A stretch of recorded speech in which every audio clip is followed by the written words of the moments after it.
Etno selo Sunčana reka je novogodišnju noć pretvorilo u pravi domaćinski provod, pružajući posetiocima nezaboravno iskustvo koje kombinuje tradiciju, muziku i gastronomiju.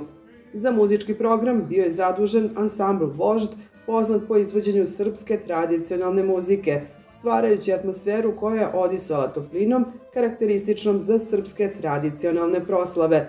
Poseban akcenat bio je na gastronomskoj ponudi, koja je po rečima posetilaca bila na najvišem nivou.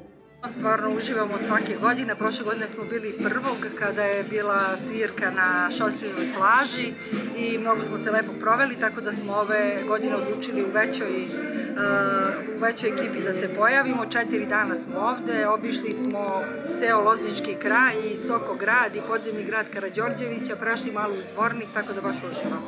Kako vama izgleda Loznica za novogodišnji praznik i naravno vaša želja u novoj godini? Izgleda fenomenalno, ljudi su veseli, prijatni, druželjubivi, gostoljubivi, što je jako bitno, jako su pozitivni, što je danas jako teško sresti ljude, svi su s nekim problemima natmureni, ovde mi se sviđa atmosfera zato što bukvalno zaboravite na sve one probleme kod kuće uz ovu energiju, uz ove ljude, Zorana koji ovo godinama održava stvarno ovako kako jeste i proširuje, tako da se svi radujemo. Želim svima da čestitam novu 24. godinu i da bude mnogo bolje od ove prethodne, da sve ovo ružno ostane iza nas i da budemo svi prvo zdravi, srećni i zadovoljni. Sjajno je, moram priznati da nismo ovo očekivali, baš ovako lep doček.